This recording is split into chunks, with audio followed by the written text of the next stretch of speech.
Life, they say, is what happens when you are busy making other plans.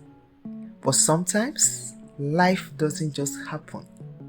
It bites. It bites hard and suddenly everything changes. This is the story of Ada, a young woman whose perfect life was interrupted by a single venomous moment. It's a story about the choices we make in crisis and how a single decision can lead to 4 dramatically different fates.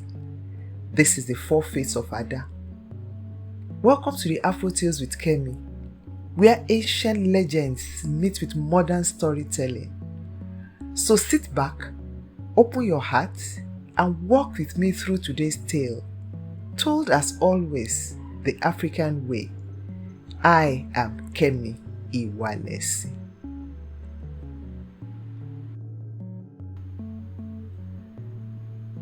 Ada's world at 18 was a tapestry woven with threads of bright promise.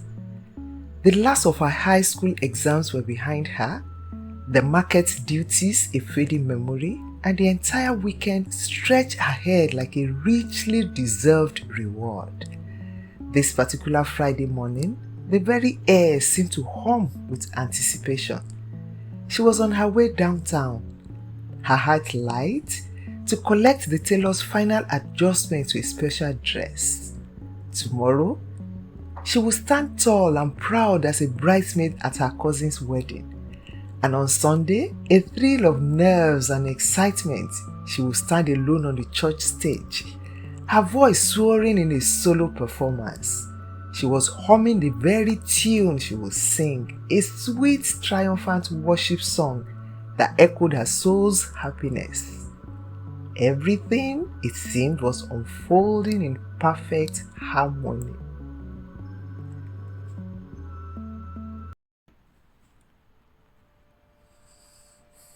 Then in an instant, the harmony shattered.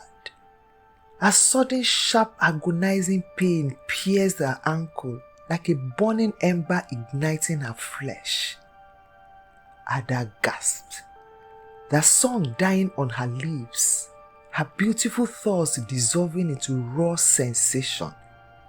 She looked down, and in a flash of emerald green and black, a small black cobra disappeared swiftly into the dry, dusty grass by the roadside. Her heart hammered, not from fear, but from a rage that was both immediate and consuming.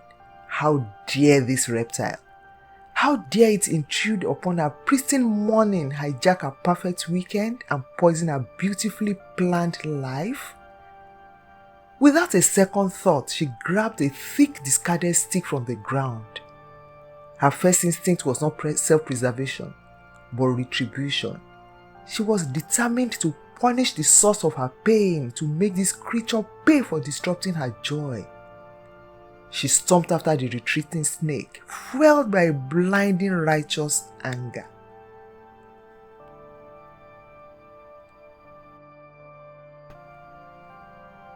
The serpent's bite, a single moment of crisis, immediately presented Ada with not one, but 4 distinct pathways. Each was a choice, a decision made in the heat of pain and confusion, leading to a drastically different final destination. Her beautiful plans were gone. Now only instinct, reaction, and the deepest parts of her character would guide her. Which path would she choose? And what would it reveal about the venom of life itself?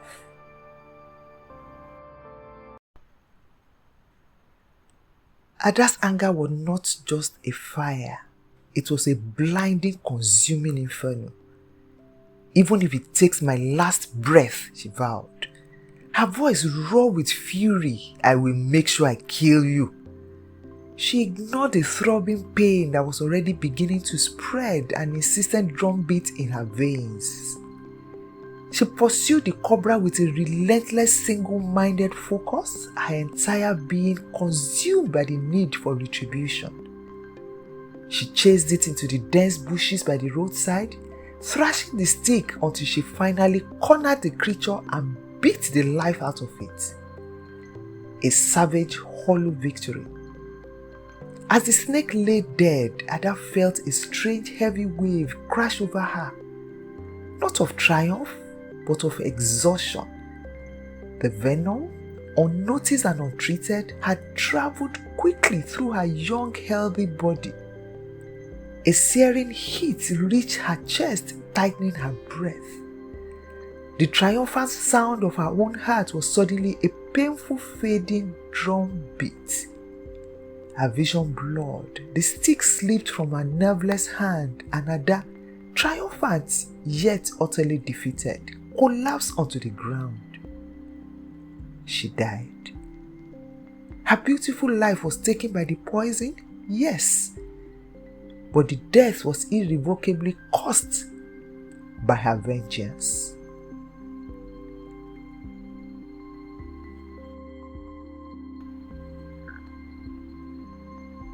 Ada was deep into her chase, her mind consumed by the singular burning need for revenge. She didn't even notice the elderly woman, Mama Iyabo, walking towards her until the woman's sharp voice cut through her rage. Ada, what is wrong? What are you chasing like a mad woman? Ada stopped, breathing hard. Her focus split. A snake, she managed to gasp. It bit me. I must kill it for what it did to me. Mama Iyabo walked up to her, her face stern, wise with years. You want to kill the snake, my child? She said, her voice firm. But have you removed the venom already running in your blood? What good is the dead snake if you are also dead? The question was like a cold bucket of water thrown onto Ada's fury. Her anger subsided just enough for clarity to seep into her frantic mind. The stick dropped from her hand. The snake was forgotten. Her focus snapped back to the burning pain in her ankle and the precious life draining from her. Mama Iyabo quickly led her to a nearby herbalist, a man whose hands knew the secrets of the forest. The venom was neutralized. Ada lived. She missed her cousin's wedding and her solo performance in church that weekend, but she learned a profound lesson that wisdom means prioritizing the immediate threat to your life over the desire for mere retribution.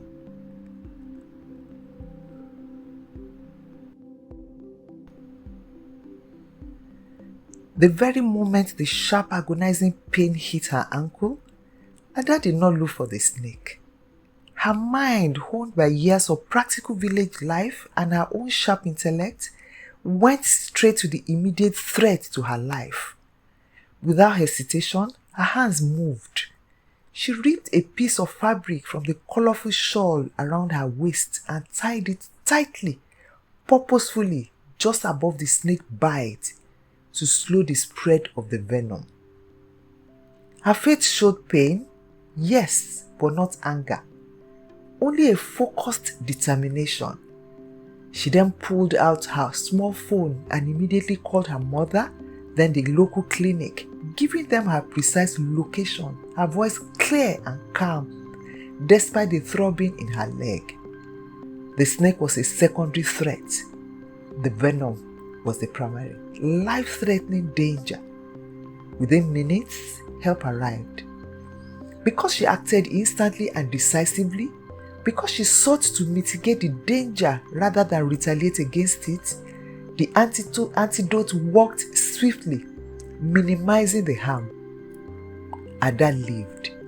She attended her cousin's wedding, a little late, and sang her solo performance in church just a week later. Her beautiful life continued, a vibrant testament to prudence and the power of self-preservation.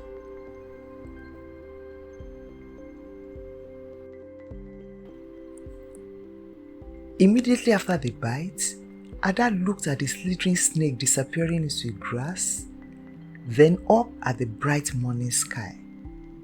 But instead of anger or a surge of survival instinct, a dark, cynical thought settled over her, cold and heavy. God sees me and He allows a snake to bite me. My fate is sealed. I will leave it like that. Convinced that her destiny was already written, that any action would be futile, she simply sat down on the roadside. She made no effort to call for help, to tie her ankle, or to even feel the anger of a moment ago. Her hands rested limply in her lap, accepting the worst. She saw the snake bite not as a challenge to be met, but as an inescapable decree. As the venom spread, it clouded her mind and stole her strength, slowly, inevitably. She remained still under the throbbing reached her chest and her breathing failed. She closed her eyes without a sound. She dropped dead. Her life was taken by the poison, yes, but her death was ultimately caused by her fatalism, the grim belief that nothing she did could change her predetermined destiny.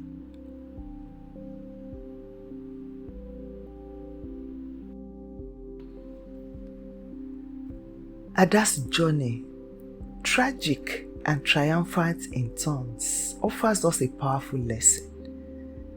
Life is not always about the beautiful plans that are interrupted, but about the choices we make in the moment of crisis. Whether facing a literal serpent or a metaphorical setback, a job loss, a broken relationship, a sudden illness, our fate is often determined by the venom we pursue: anger, revenge, blame, versus the venom we stop: prudence, self-care, wisdom. Every choice, every reaction, every non-action shapes our destiny. The serpent's bite was just an event. Ada's responses were her fate.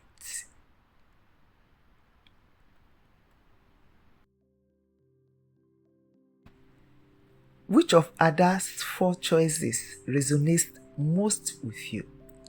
And what do you think our story is trying to teach us about facing life's sudden, unexpected setbacks?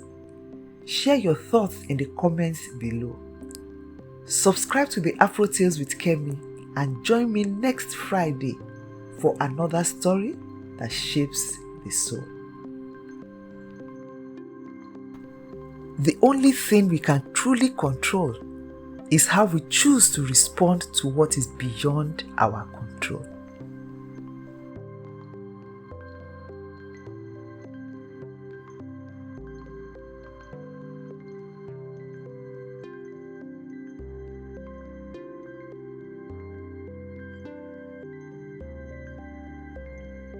Welcome to Afro Tales, where every story leaves a mark on your soul. Please subscribe, comment, and share this video with a friend.